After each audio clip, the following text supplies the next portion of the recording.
Muy buenas tardes, mi nombre es Dana Díaz, soy estudiante de psicología y hoy vamos a estudiar sobre las teorías de la personalidad. En primera instancia vamos a definir qué es la personalidad. La personalidad es un conjunto de rasgos y cualidades que configuran la manera de ser de una persona y la diferencian de las demás. Vamos a ver la teoría de psicoanalítica, que su principal precursor es Freud, quien tiene la fijación central en las tres estructuras mentales que son el ello, yo, superyo, las cuales están en conflicto entre sí y funcionan por medio de la energía mental. El ello se refiere a todos los deseos internos y las pulsiones de placer inmediato, independientemente de las consecuencias. El superyo en la instancia psíquica que vela por el cumplimiento de todas las normas, de las reglas, de la ética, y no cumplirlas o romperlas genera el sentimiento de culpa.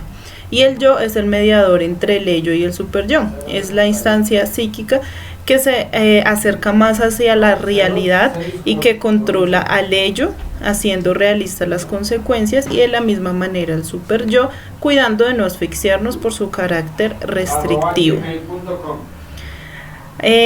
También Freud nos habla acerca de las etapas del desarrollo que se hacen presente en los primeros años de vida de cada persona, y cada etapa involucra una región diferente del cuerpo como foco principal de gratificación sensual. Como primero tenemos la etapa oral, que es la etapa donde para un niño de 0 a 1 año, donde su placer está radica en la boca, por medio de la degustación, de la succión de alimentos, y por esto todos los niños tienden a llevarse los objetos a la boca como índice de la satisfacción de su etapa oral. La etapa anal refiere a los controles de esfínteres que logra el niño en una etapa entre 1 y 3 años. Esto genera en los niños la sensación de logro e independencia. Sigue la etapa fálica, donde el líbido es los genitales, donde los niños empiezan a notar las diferencias entre hombres y mujeres, y donde viene el complejo de Edipo, que es donde el niño siente su mayor atracción sobre el progenitor del sexo contrario. Seguimos con la teoría cognitiva. Uno de los principales autores es Pavlov, con su condicionamiento clásico, que se refiere a una creación de una conexión entre un estímulo nuevo y un reflejo ya existente. Por lo tanto, es un tipo de aprendizaje según el cual un estímulo originalmente neutro, que no provoca una respuesta, llega a poder provocarla gracias a la conexión asociativa de este estímulo con el estímulo que normalmente provoca dicha respuesta. Para esto hizo un estudio con animales, con perros, donde al darles comida los perros salivaban, y esto se producía también solamente con el olor a la comida, y simplemente con olerla los perros empezaban a salivar. El condicionamiento que puso Pavlov es: antes de mostrar la comida hacía sonar una campana. Ante los primeros estímulos los perros pues no provocaban ninguna sensación de segregación de saliva. Ya al hacerlo en repetidas ocasiones, solo con escuchar el sonido de la campana antes de mostrarles la comida, los perros ya empezaban a salivar. Este es el condicionamiento que creó, donde se indicaba que todo lo originalmente neutro que no provoca una respuesta llega a poder provocarla gracias a la conexión asociativa del estímulo con el estímulo que normalmente provoca dicha respuesta. El condicionamiento operante de Skinner es un proceso de aprendizaje mediante el cual asociamos determinadas conductas con las consecuencias que siguen. Allí es donde nos habla de los refuerzos tanto positivos como negativos, de igual manera de los castigos positivos o negativos, que proporciona que ciertas conductas tiendan a repetirse o no. La teoría del aprendizaje. La teoría del aprendizaje es la que nos explica pues profundamente algo tan vital como lo es la manera en la que podemos aprender. Uno de sus principales exponentes es Alex Bandura, donde indica que el aprendizaje por observación, donde nos indica la teoría del aprendizaje por observación con el experimento del muñeco bobo. Este experimento indicaba cómo una niña maltrataba al muñeco, le daba pulsadas, lo trataba con palabras groseras, y al ver los niños este video en repetidas ocasiones empezaban a hacer los mismos actos de herir a los muñecos, de tratarlos con palabras groseras, y esto fue lo que él nos brindó acerca del aprendizaje por observación. Piaget, acerca del aprendizaje, indicó que es un proceso que solo tiene sentido ante situaciones de cambio. Por eso, aprender es en parte saber adaptarse a las novedades. Rousseau indicaba que el hombre es bueno por naturaleza, que Dios hace al hombre bueno y es el hombre mismo el que con mismas condiciones lo cambia. Indica acerca de la educación naturalista por medio de la espontaneidad, felicidad, curiosidad asociada a la niñez, e indica que el aprendizaje se desarrolla de acuerdo a las habilidades naturales, que son la naturaleza, personas y cosas. Fue como indicó esta forma de aprendizajes para que se dieran a los niños por medio de los padres y los profesores.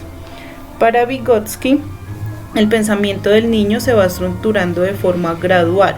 La maduración influye en que el niño pueda hacer ciertas cosas o no, por lo que él consideraba que hay requisitos de maduración para poder determinar ciertos logros cognitivos, pero que no necesariamente la maduración determine totalmente el desarrollo. No solo el desarrollo puede afectar el aprendizaje, sino que el aprendizaje puede afectar el desarrollo. En la teoría biológica, esta teoría está muy relacionada con la psicología de la personalidad.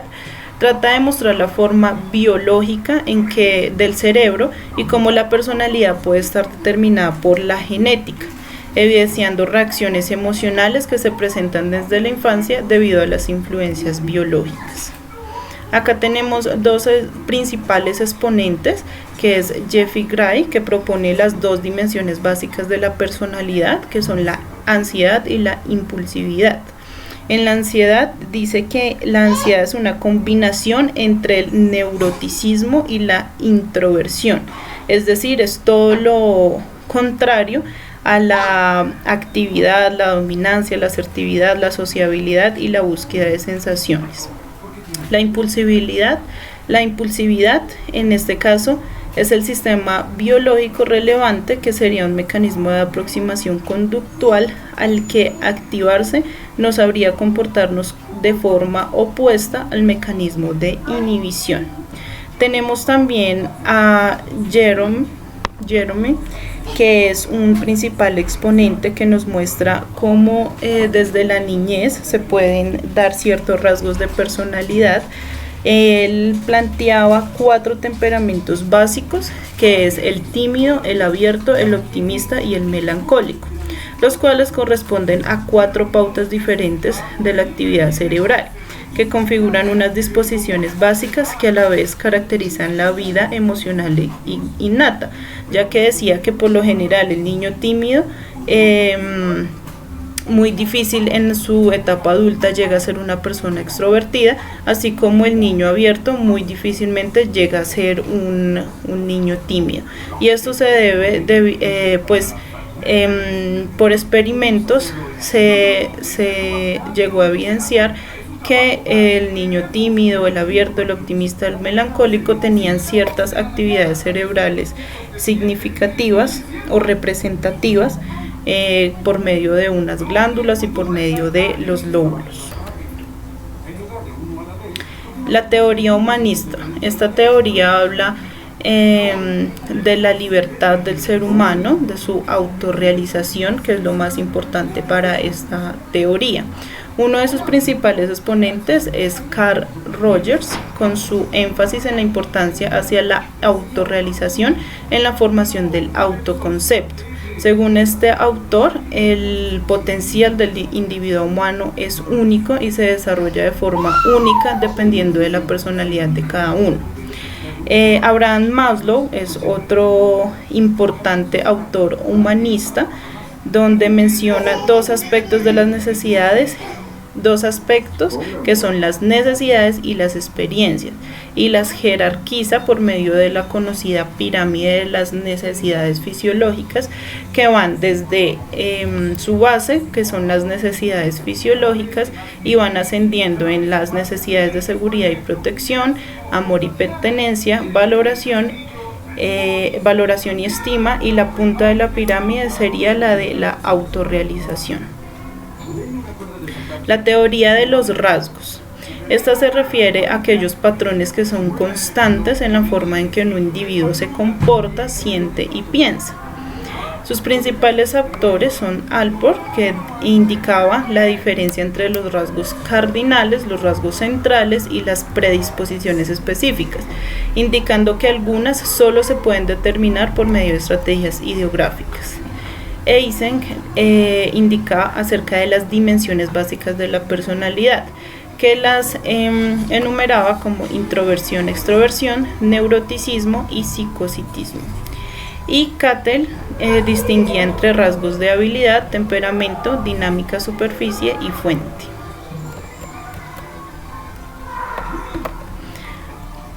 Bien, estas son las teorías de la personalidad que evaluamos el día de hoy. Gracias por su amable atención.